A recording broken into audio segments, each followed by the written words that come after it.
Isang umaga, isang may bahay na nasa edad 30 ang nagmamaneho ng kanyang scooter sa isang tahimik na kalsada na napapaligiran ng malalagong puno at matataas na talahib. Nakasuot lamang siya ng simpleng asul na duster at kagagaling lang sa paghahatid sa kanyang anak sa eskwelahan. Walang ano-ano, 6 na tambay na may mga tatoo at malalaking katawan ang humarang sa kanyang daraanan. Nais nilang mangikil, agawin ang kanyang motor at may masama pang balak sa kanya. Ngunit sa halip na matakot, buong tapang at kahinahunan siyang hinarap ng babae. Sa loob lamang ng ilang segundo, 3 sa mga lalaki ang bumagsak. Ngunit nang dumami ang kalaban, siya ay napagod at nalampasan hanggang sa siya ay bugbugin ng husto. Gamit ang natitirang lakas, tinawagan niya ang isang tao. At sa loob ng wala pang 10 minuto, isang konvoy ng mga tangke ng militar, kumpleto sa mga special forces, ang dumating at yumanig sa buong barangay. Sino nga ba talaga ang babaeng ito? Bakit isang general pa ang magdadala ng tangke para lang iligtas siya? Ating alamin ang buong kwento. Si Elia, isang asawa at ina na nasa edad 30, ay tila karaniwan lamang sa kanyang pang-araw-araw na gawain. Noong umagang iyon, kalmado siyang naghahanda para ihatid ang kaisa-isahan niyang anak sa paaralan. Ang kanyang itim na buhok ay nakatali ng maluwag at may ilang hibla na nalaglag sa kanyang malinis na noo. Nakasuot siya ng simpleng helmet at isang manipis na jacket sa ibabaw ng kanyang paboritong asul na duster. Ang kasuotang pambahay na palagi niyang pinipili mula nang iwan niya ang kanyang uniforme sa Philippine National Police upang maging isang full-time na ina. Ang kanyang anak, si Miggy, ay nakaupo sa harap niya, mahigpit na yakap ang maliit na bag na mailarawan ng robot. Paminsan-minsan, lilingon ito at mingiti. Sinusuklian naman ito ni Leia ng isang mainit na ngiti. Ang kanyang mga kamay, na dating sanay sa paghawak ng baril, ay mas madalas nang nakahawak sa manibela ng kanyang scooter, ginagabayan ang kanyang pamilya sa isang mapayapang buhay sa isang tahimik na barangay sa paanan ng mga bundok ng Rizal. Pagdating nila sa tarangkahan ng eskwelahan, marahan niyang ibinaba ang kanyang anak. "Huwag mong kalimutang kumain ng pananghalian, anak ha," mahinang sabi niya. Ang kanyang boses ay malumanay, ngunit may bakas pa rin ng katatagan mula sa kanyang panahon sa serbisyo. Tumango ang bata at tumakbo papalapit sa kanyang mga kaibigan na naghihintay na sa palaruan. Tinitigan ni Leah ang maliit na likod ng kanyang anak hanggang sa mawala ito sa loob ng silid-aralan, saka siya huminga ng malalim. Sa kanyang mga mata, mayroong isang hindi masambit na kasiyahan. Ito ang kanyang pinili. Isang simpleng buhay para sa kanyang pamilya. Pinaandar niyang muli ang kanyang scooter. Ang makina ay umugong ng mahina at dahan-dahan siyang umalis sa paaralan. Hinaplos ng hangin ng umaga ang kanyang mukha na walang kolorete, ngunit naglalabas pa rin ang natural na ganda ng isang babaeng may tiwala sa sarili. Ang kanyang asul na duster ay marahang iwinawagayway ng hangin sa ilalim ng kanyang jacket. Ipinagpatuloy niya ang kanyang paglalakbay pa uwi sa kanilang bahay na laging naghihintay sa kanya sa dulo ng kanilang barangay. Ang bahay ni Leah ay nasa dulo nga ng barangay San Isidro, isang lugar na liblib ngunit payapa. Napapaligiran ito ng malalagong puno ng mangga at akasya, at ang tanging maririnig ay ang mga tunog ng kalikasan na nagbibigay ng kapanatagan. Ang daan patungo sa kanilang bahay ay makitid, bako-bako, at bihirang daanan ng malalaking sasakyan. Sa magkabilang gilid nito ay may matataas na talahib na marahang umiindayog sa ihip ng hangin na tila bumabati sa tuwing siya ay dumaraan. Ang lugar na iyon ay malayo sa ingay at gulo ng syudad at malayo rin sa mga alaala ng kanyang nakaraang propesyon na puno ng panganib at tensyon. Ngunit doon niya natagpuan ang katahimikan na matagal na niyang hinahanap. Mula nang ikasal siya sa isang mataas na opisyal ng militar, pinili niyang bitawan ang kanyang ranggo at uniforme. Pinalitan niya ito ng apron at duster, at ang kanyang araw-araw na gawain ay umikot na lamang sa pag-aasikaso ng bahay at anak. Para sa kanya, hindi ito isang pag-atras, kundi isang ibang anyo ng paglilingkod. Ang kanilang maliit na bahay na bungalo ay laging malinis, ang hardin ay laging dinidiligan, at ang kusina ay palaging may amoy ng bagong lutong pagkain. Doon, naramdaman niya ang pagiging buo, hindi bilang dating pulis, hindi bilang asawa ng isang general, kundi bilang si Elia, isang inang nagmamahal sa kanyang pamilya. At noong umagang iyon, pagkatapos ihatid ang kanyang anak, bumalik siya sa bahay na iyon na may magaan na puso. Hindi inaasahan na ang tahimik na daan na palagi niyang tinatahak ay magiging saksi sa isang pangyayaring susubok sa kanyang tapang at sa kanyang nakaraan. Gamit ang kanyang paboritong scooter, nagpatuloy si Leah sa pag-uwi, tinatahak ang daan ng halos kabisado na niya ang bawat lubak at liko. Ang maliliit na gulong ng kanyang motor ay marahang humahagibis sa tuyong lupa na maihalong maliliit na bato. Paminsan-minsan ay iniiwasan niya ang mga natuyong putik mula sa ulan kagabi.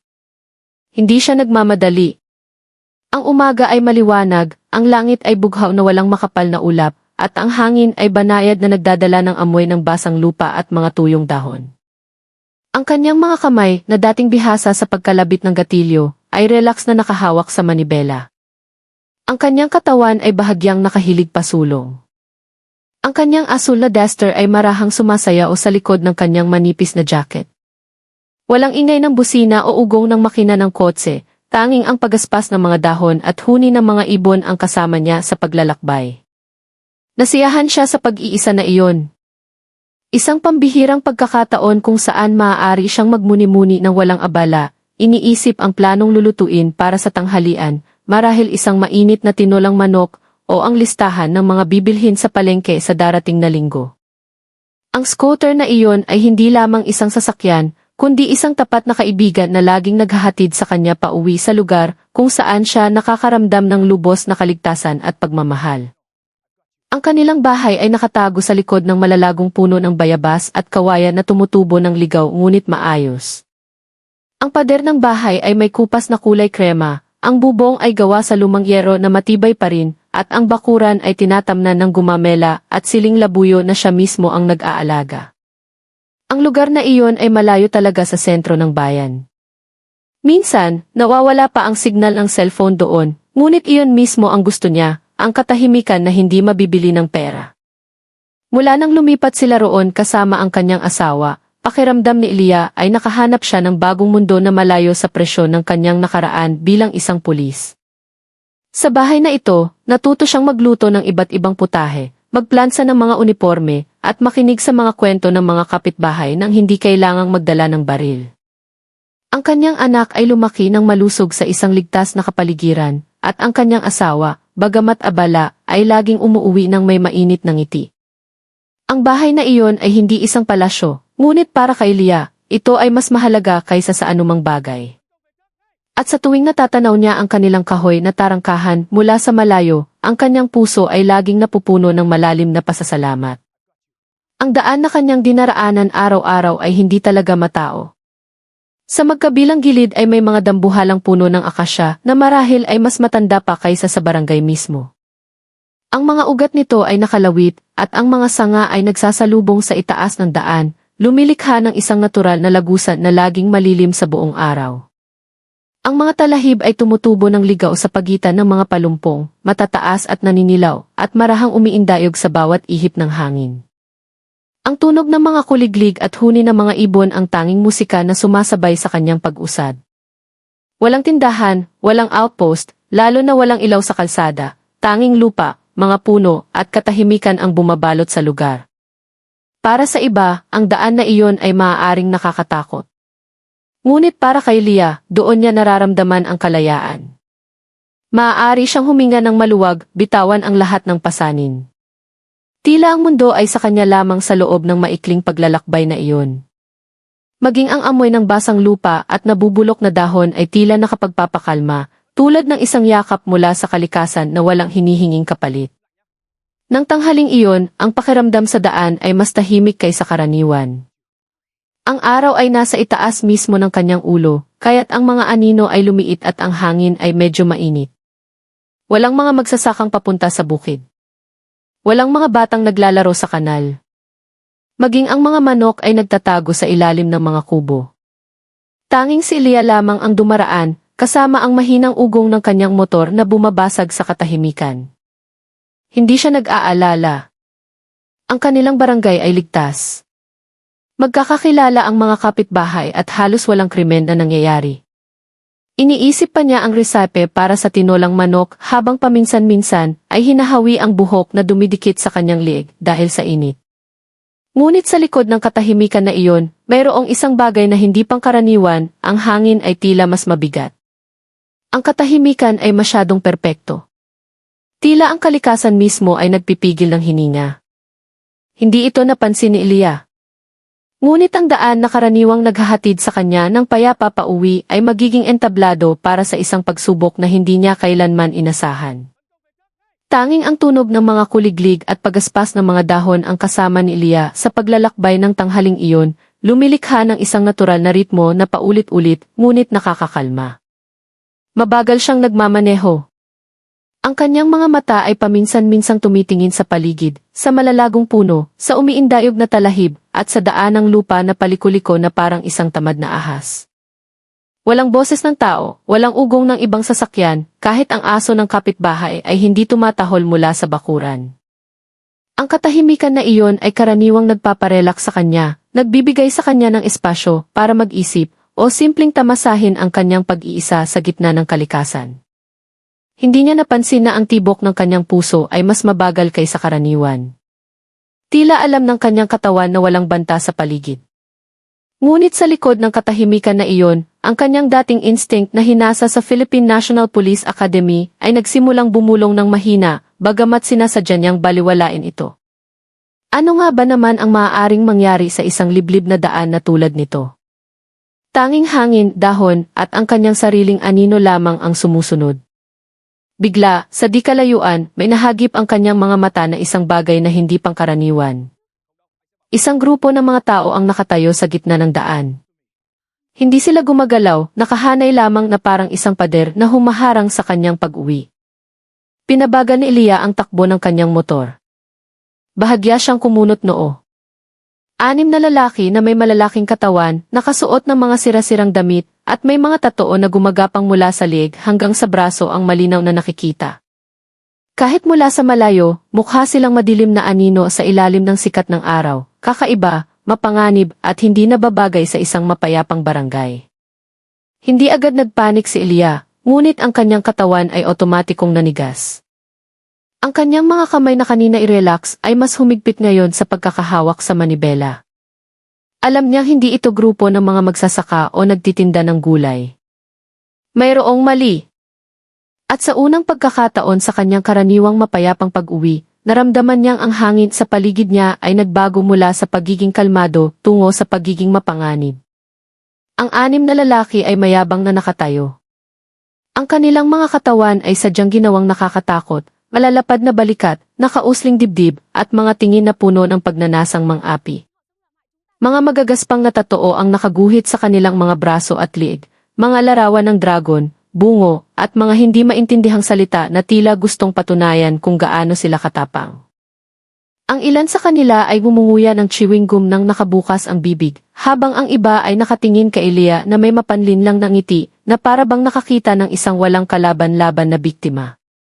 Sadyang tumayo sila sa gitna ng makitid na daan, tinitiyak na walang puwang para sa sinuman na dumaan nang hindi sila direktang haharapin. Isa sa kanila ay dumura pa sa lupa, isang kilos na sadyang ginawang bastos para ipakita ang kanilang pagmamaliit. Dumating sila hindi para makipag-usap, kundi para kunin ang anumang maaaring makuha mula sa babaeng nakaasul na duster na tila nag-iisa at walang magawa. Agad nilang pinatigil si Ilya nang may pagmamalupit. Sinipa pa ng isa sa kanila ang gulong sa harap ng kanyang motor, kaya't ito'y umindayog at muntik ng matumba. Nagawa ni Ilya na panatilihin ang kanyang balanse. Mabilis na tumama ang kanyang paa sa lupa. Nanatiling tuwid ang kanyang katawan kahit na nagsimula ng mag-ingat ang kanyang kalooban. Walang paligoy-ligoy, sumigaw agad ang isa sa mga lalaki, baba. Ibigay mo iyang motor mo. Ang boses niya ay paos at puno ng banta, na tila walang puwang para sa negosasyon. Dahan-dahan silang lumapit at pinalibutan siya, parang mga lobo na kumukulong sa isang usa. Tiningnan nila ang buong katawan ni Ilya, hindi lamang sinusuri ang kanyang motor, kundi pati na rin siya. May isa pang sumipol ng mahina, isang tono ng panunuya na malinaw na naglalayong mang-insulto. Hindi gumalaw si Ilya, hindi nagsalita. Nakatingin lamang siya ng diretso sa unahan. Alam niya na sa ganitong sitwasyon, ang unang reaksyon ang magdidikta sa lahat. At kahit na ang kanyang asul na duster ay mukhang malambot, sa likod nito ay may nakatagong instinct ng isang dating pulis na hindi pa ganap na namamatay. Isa sa mga lalaki, ang pinakamatangkad at pinakamaskulado, ay humakbang pasulong habang itinuturo ang kanyang daliri diretso sa mukha ni Ilya. "Pera mo, pati ang motor, bilis," sigaw niya. Ang kanyang boses ay umalingaw sa gitna ng katahimikan. Ang kanyang hininga ay amoy alak at murang sigarilyo. Ang kanyang mga mata ay namumula na parang ilang araw nang walang tulog. Tinitigan niya si Ilya na para bang ito'y isang bagay lamang na maaaring sirain nang walang anumang kahihinatnan. Ang kanyang mga kasama ay mahinang tumawa sa likuran. Ang ilan ay nagsimulang haplusin ang manibela ng motor ni Ilya, na tila pag-aari na nila ito. Sigurado silang nasa kanila ang tagumpay.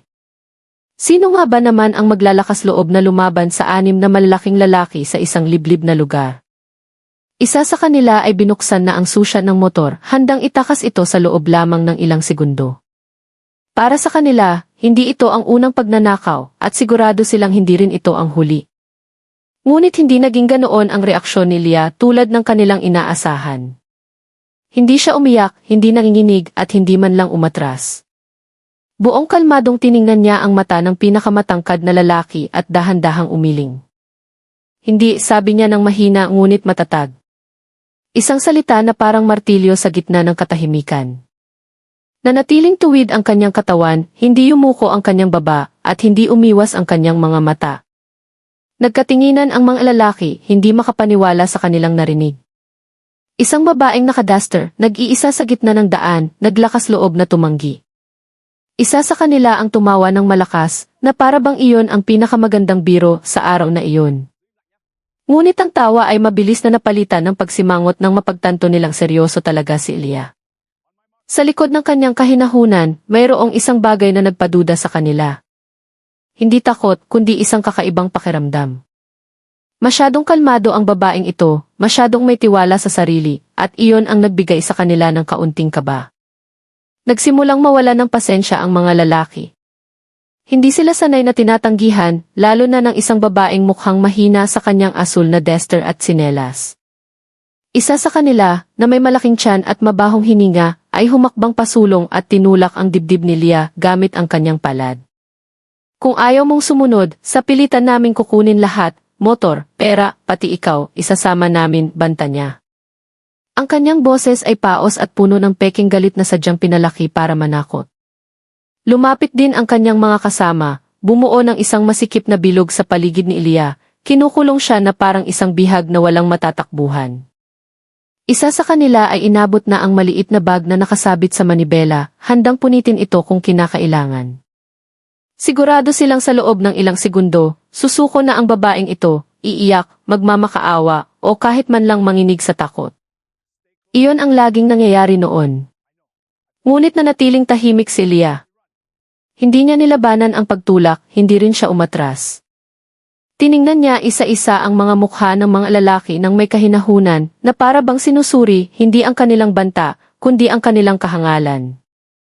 Ang kanyang hindi natitinag na kilos ay lalong nagpalito sa mga lalaki. Nagpalitan sila ng tingin, naghahanap ng senyales mula sa isa't isa.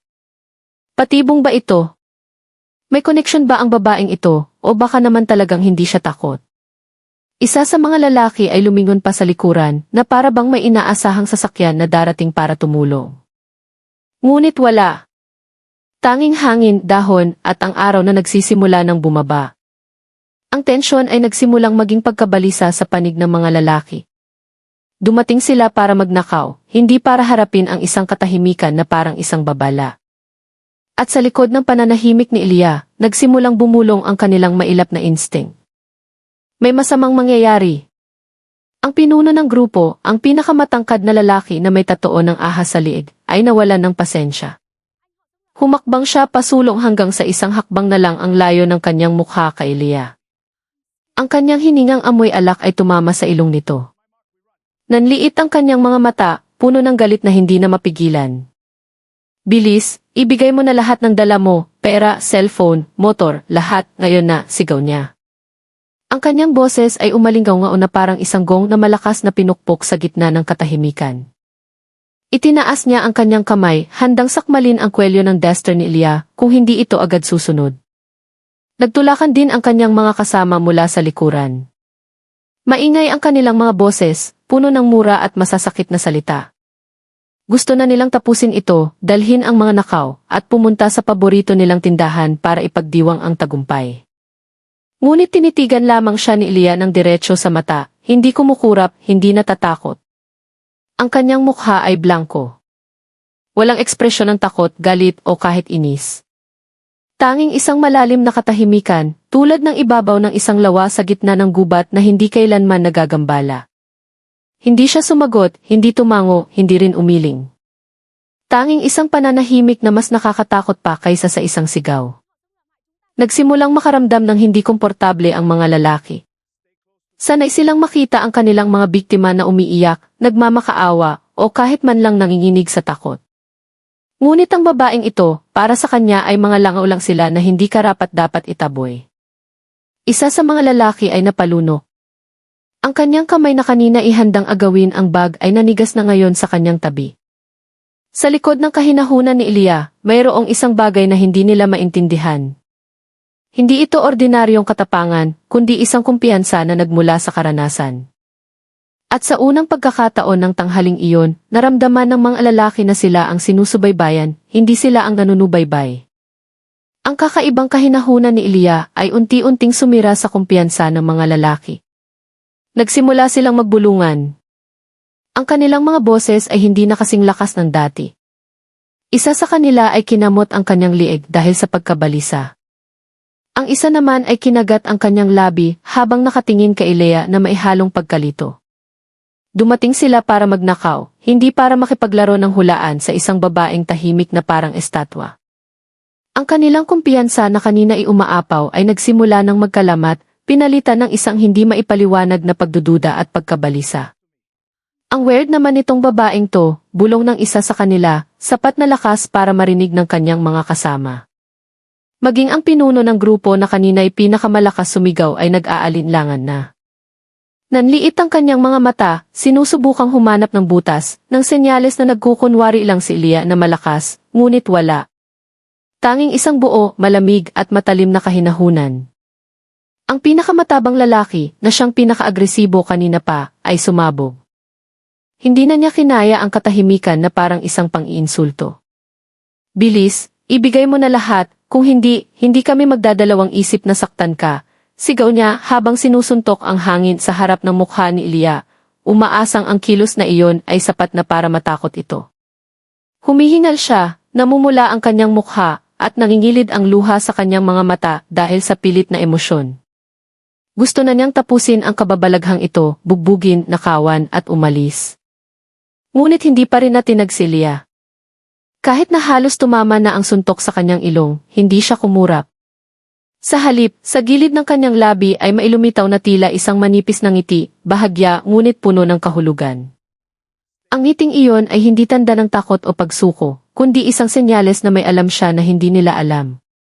At ang ngiting iyon, higit sa lahat, ang nagparamdam sa mga lalaki na sila ay parang mga daga na pumasok sa isang hindi nakikitang patibong.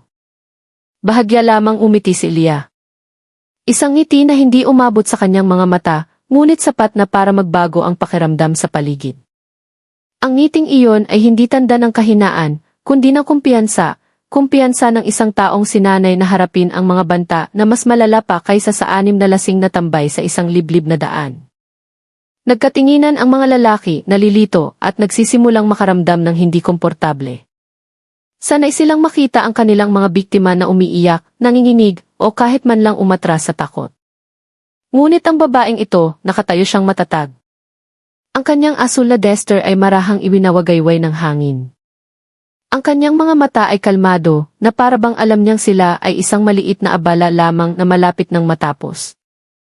Isa sa mga lalaki, ang pinakabata at pinakaasiwa, ay biglang humakbang pasulong na may masamang balak. Nanliit ang kanyang mga mata, isang mapanlinlang na ngiti ang lumitaw sa kanyang tuyong labi. Kung ayaw mong sumunod, baka kailangan mo muna ng yakap, miss, sabi niya habang inaabot ang baywang ni Ilya. Mabilis na kumilos ang kanyang kamay, sinusubukang yakapin siya mula sa gilid. Ang kanyang kilos ay bastos, puno ng pagnanasa, na tila gustong ipakita ang kanyang kapangyarihan sa pamamagitan ng isang mapanirang paghawak. Ngunit bago pa man dumampi ang kanyang mga daliri sa tela ng duster, kumilos na si Ilya. Sa isang mabilis at tiyak na galaw na resulta ng maraming taon ng pagsasanay sa akademya ng pulisya, sinalag niya ang braso gamit ang kanyang siko, saka pinilipit ang pulso ng lalaki paatras hanggang sa ito'y mapaaray sa sakit. Ang kilos ay napakabilis, napakakinis, na tila hangin lamang ang gumalaw, ngunit sapat na para mapatahimik ang lahat ng lalaki. Nakanganga ang kanilang mga bibig, at ang kanilang kumpiyansa ay gumuho sa isang iglap. Dahil sa galit at kahihiyan sa harap ng kanyang mga kasama, marahas na kumawala ang lalaking pinilipit ang kamay. Namula ang kanyang mukha sa galit at hiya. Walang pag-iisip, itinaas niya ang kanyang kanang kamay, handang sampalin ng buong lakas ang mukha ni Ilya. Babaeng mayabang, ungol niya, paos ang boses dahil sa nag-uumapaw na emosyon. Binitiwan niya ang sampal ng may buong puwersa, sapat na lakas para mamula ang pisngi ng sinuman at umugong ang tainga. Ngunit muli, hindi nagbigay ng pagkakataon si Ilya. Gamit ang isang sanay na reflex, bahagya siyang yumuko pakaliwa at sinalag ang braso sa ere gamit ang kanyang matibay na bisig. Hindi tumama ang sampal. Tanging hangin lamang ang tinamaan nito, kaya't bahagyang nawala ng balanse ang lalaki. Humihingal siya, nanlalaki ang mga mata. Hindi niya akalain na ang babaeng nakaduster ay makakailag ng ganoon kabilis. Ang pangyayaring iyon ay nagpatigil sa lahat ng lalaki. Nagkatinginan sila. Ang kanilang mga mukha ay nagbago mula sa pagiging mayabang tungo sa pagiging maingat.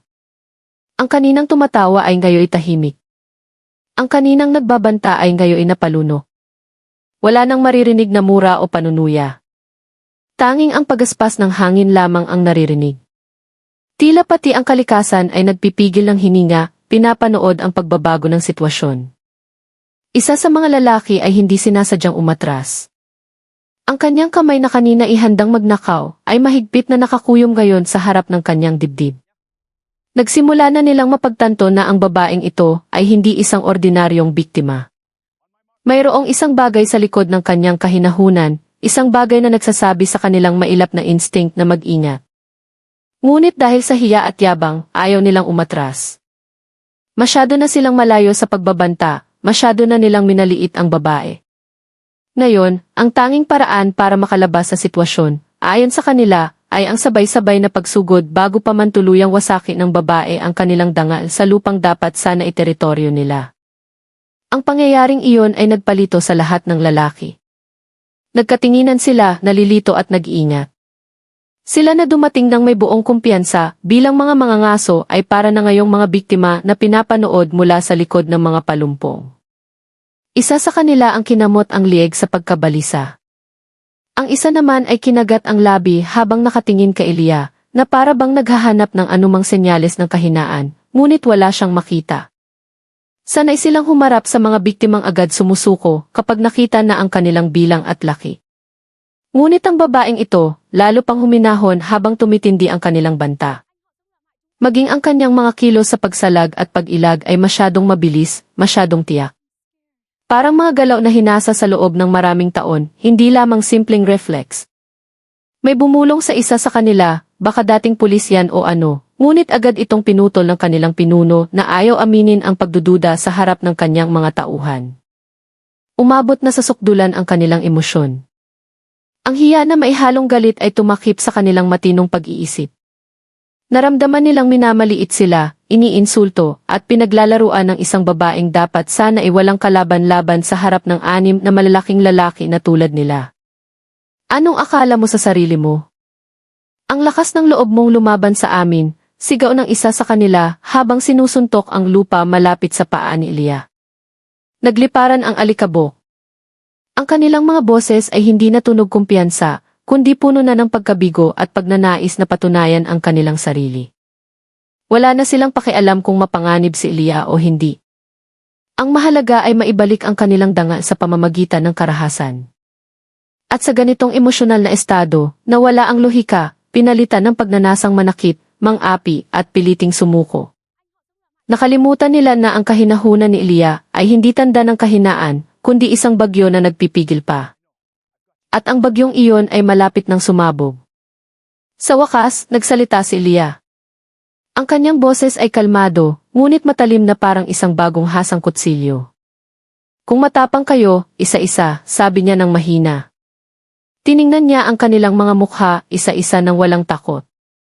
Pero kung atat na kayo, sabay-sabay na. Ang mga salitang iyon ay hindi isang simpleng hamon. Ito ay isang paanyaya mula sa isang taong alam na alam ang hangganan ng kanyang kakayahan, at kasabay nito, ang hangganan ng kahangalan ng kanyang mga kalaban. Nagkatinginan ang mga lalaki, nag-alinlangan sandali, saka tumawa ng malakas na parabang iyon ang pinakawalang kwentang biro na narinig nila. Ngunit ang tawa ay mabilis na naging isang ungol ng mapagtanto nilang seryoso talaga si Elia. Wala na silang pagpipilian kundi sumugod. Ang pag-atras ay nangangahulugang pag-amin sa pagkatalo, at iyon ay hindi matatanggap ng kanilang nasugatan ng yabang. Walang anumang utos, agad nilang pinalibutan si Elia, bumuo ng isang masikip na bilog na walang puwang para sa pagtakas. Ang kanilang mga paa ay tumatapak sa tuyong lupa, nagpapalipad ng alikabok. Humihingal sila dahil sa galit at adrenaline. Isa sa kanila ang agad sumugod mula sa harap, ang kanyang suntok ay patungo sa mukha ni Elia. Sa isang mabilis na kilos, yumuko siya, sinalag ang suntok, at gumanti ng isang sipa sa tagiliran na tumama sa tadyang ng lalaki, dahilan para ito'y matumba. Dalawa pa ang sumugod mula sa gilid. Umikot si Elia, sinalag ang isang braso, at pinatumba ang pangalawang kalaban gamit ang isang tiyak na pagwawalis ng paa. Sa loob lamang ng ilang segundo, 3 lalaki na ang nakahandusa sa lupa, umaaray sa sakit. Ngunit napakarami ng kalaban.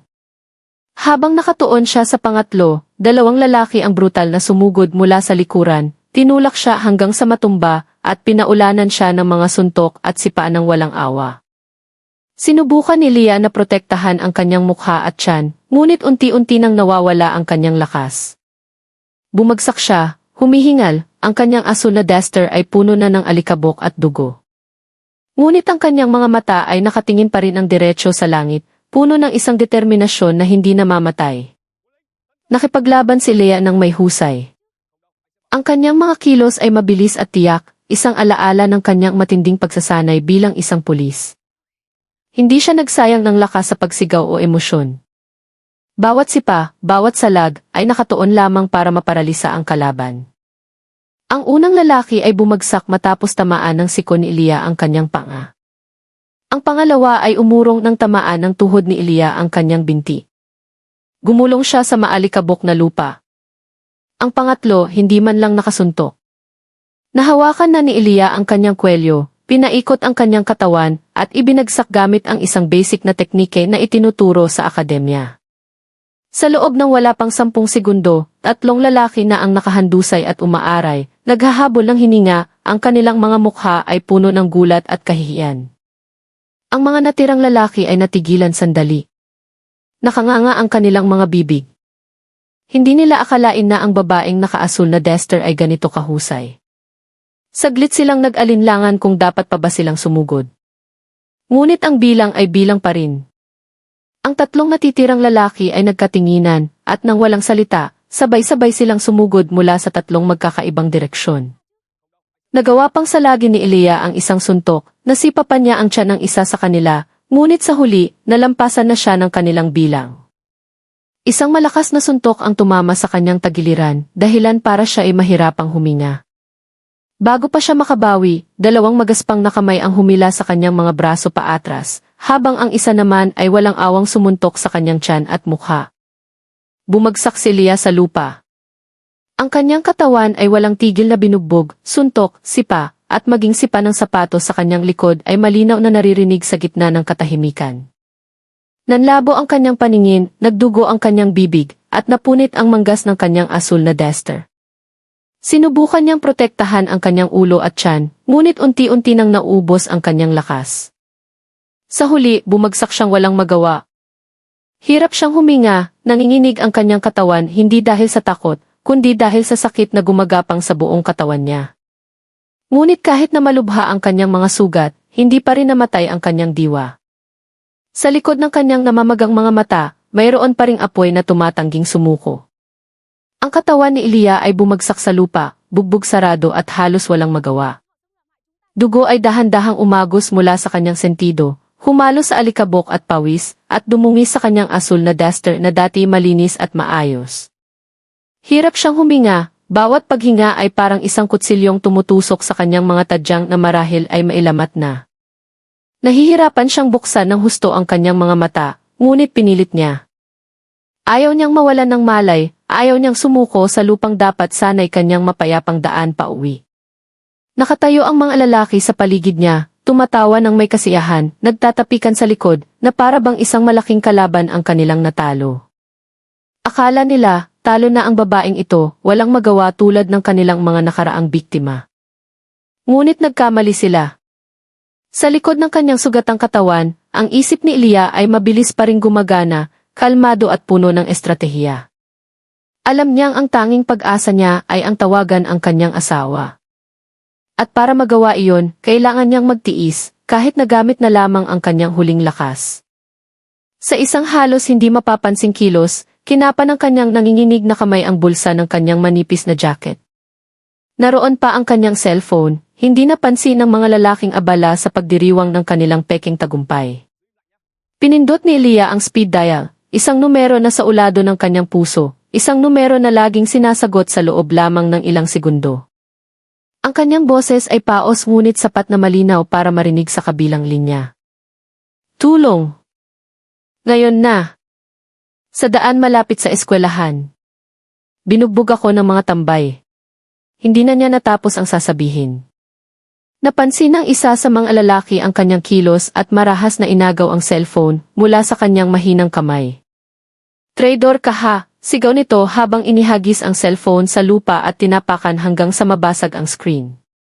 Muli silang tumawa at iniwan si Ilya na nakahandusay sa gitna ng daan, walang pakialam kung siya'y buhay pa o patay na.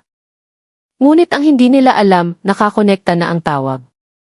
At sa kabilang linya, ang paos na boses ni Ilya ay nagsimula na ng isang bagyo na malapit nang wasakin sila. Marahas na inagaw ng mga lalaki ang cellphone ni Ilya habang tumatawa ng may kasiyahan. Ang kanilang mga tawa ay umalingaw-ngao sa gitna ng mga puno. Tinapakan nila ang maliit na aparato hanggang sa mabasag ang screen at matanggal ang baterya. Na para bang sa pagsira ng cellphone, sinira na rin nila ang pag-asa ni Ilya na maligtas. Sinipa pa ito ng isa sa kanila papunta sa mga talahib at tinapik ang likod ng kanyang kasama sabay sabing, "Huwag kang mag-alala, walang dumaraan dito." Hindi nila alam, o marahil ay wala silang pakialam, na ang tawag ay nakakonekta na ang paos na boses ni Ilya ay umabot na sa tamang tainga. Nang may magaan na mga hakbang at buong kumpiyansa, iniwan nila si Ilya na nakahandusay sa lupa. Ang kanyang katawan ay puno ng dugo at alikabo. Ang kanyang paghinga ay parang isang kandilang malapit ng mamatay. Sigurado silang walang darating. Walang saksi, walang paghihiganti. Tanging isang liblib na daan, mga lumang puno, at isang biktimang walang magawa.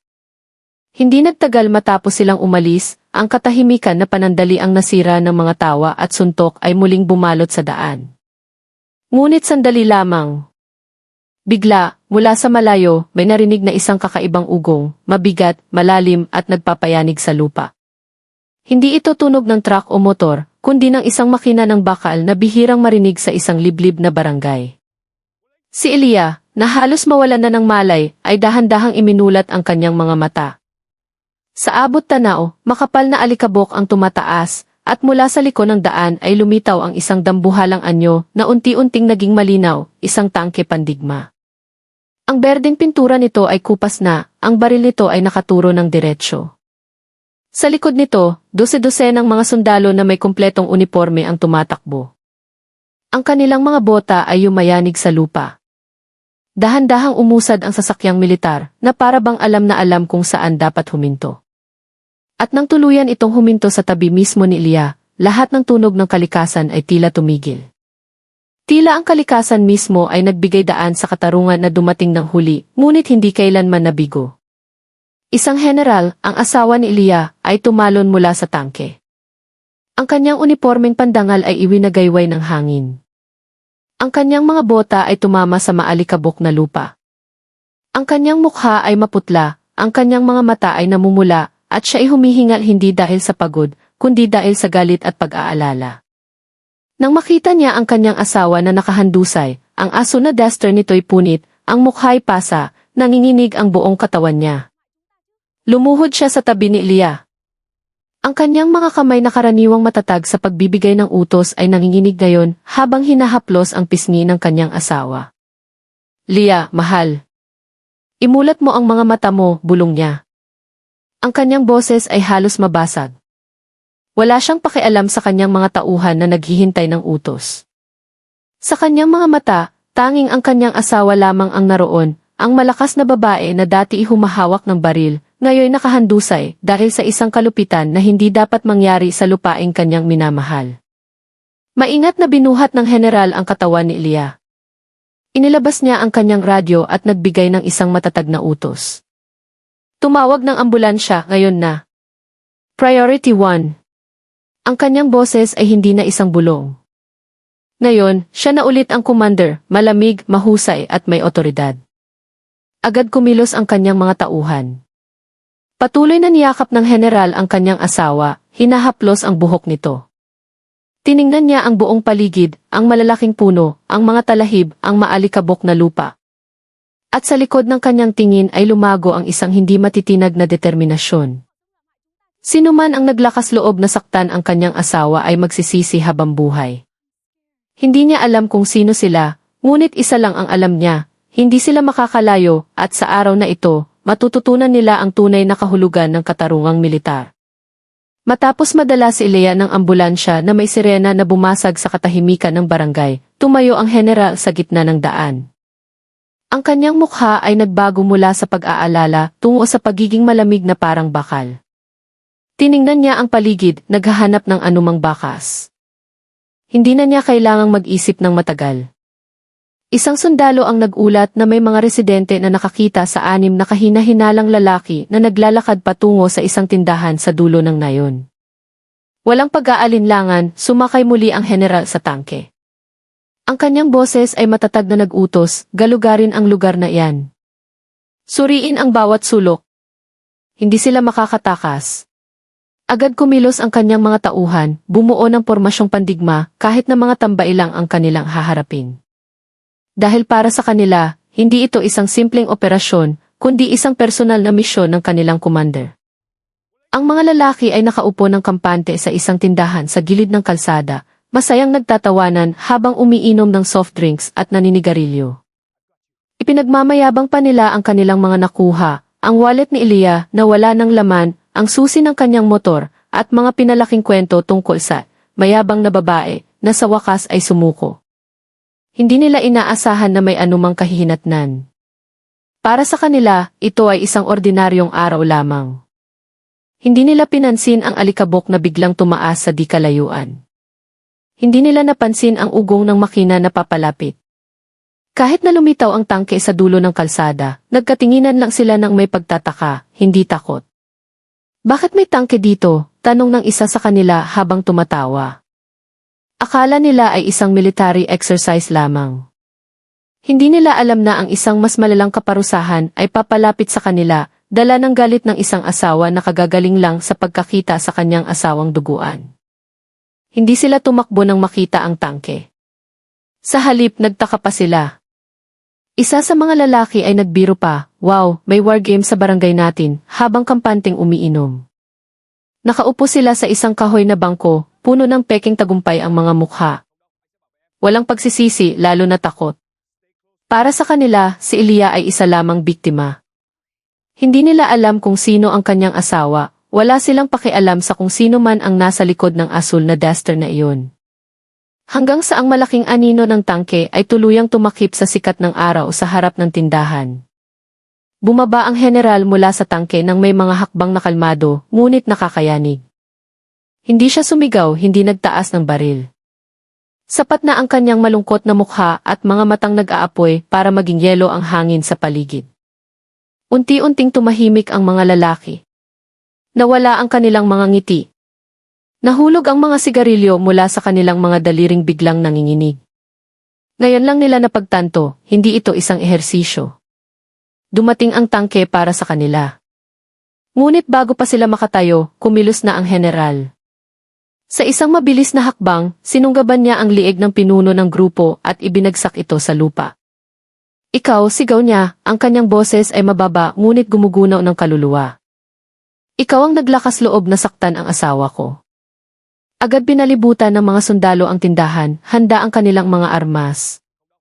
Ang mga lalaking kanina ay mayabang ay para na ngayong mga bata na natatakot, nalilito, at sa wakas ay napagtanto na hinukay nila ang sarili nilang libingan. Sinampal ng general ang lalaki ng isang beses, malakas, dahilan para tumalsik ang kanyang ulo at umagos ang dugo mula sa kanyang labi. Binugbog at ninakawan ninyo ang asawa ko, sabi niya, nanginginig ang boses sa galit. Tiningnan niya ang mga maputlang mukha ng mga lalaki na ngayon nanginginig na sa lupa. Sinubukan ng isa na magsalita, ano po ng problema, sir? Bakit niyo kami sinasaktan? Ano na kasalanan namin? Ngunit ang tanong na iyon ay lalo lang nagpagalit sa general.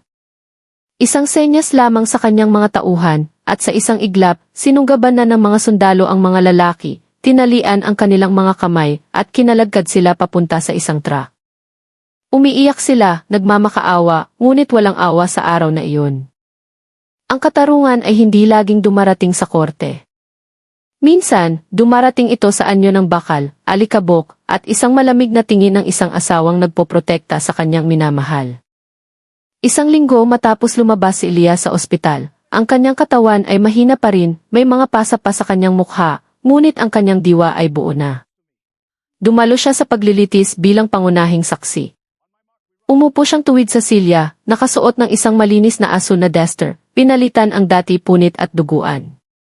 Maayos ang kanyang buhok, matalim ngunit kalmado ang kanyang mga mata. Sa harap niya, ang 6 na lalaki ay nakaupo ng malungkot sa upuan ng mga akusado. Maputla ang kanilang mga mukha, payat ang kanilang mga katawan dahil sa stress at takot. Binasa ng hukom ang mga sakdal, pagnanakaw na may karahasan, matinding pananakit at pagtatangkang pang-aabuso. Hindi na kailangang magsalita ng marami si Leah. Sapat na ang kanyang presensya, ang mga sugat sa kanyang mukha, at ang kanyang kahinahunan bilang pinakamalakas na ebidensya. At nang ibaba ang hatol, 20 taon sa bilangguan para sa bawat isa, tahimik sandali ang korte, saka umugong ang mga buntong hininga ng kaluwagan mula sa mga residente na matagal ng takot sa grupong iyon. Dahan-dahang tumango si Eliah, tumayo, at lumabas kasama ang kanyang asawa na hindi binitiwan ang kanyang kamay. Sa labas, maliwanag ang sikat ng araw na para bang pati ang langit ay nagdiriwang sa pagbabalik ng katarungan. Ang kwentong ito ay nagpapaalala sa atin na ang tunay na lakas ay hindi lamang nasa kalamnan o armas, kundi nasa kahinahunan, katapangan, at mga prinsipyong hindi natitinag kahit sa pinakamadilim na sandali. Huwag kailanman maliitin ang sinuman batay lamang sa kanilang panlabas na anyo,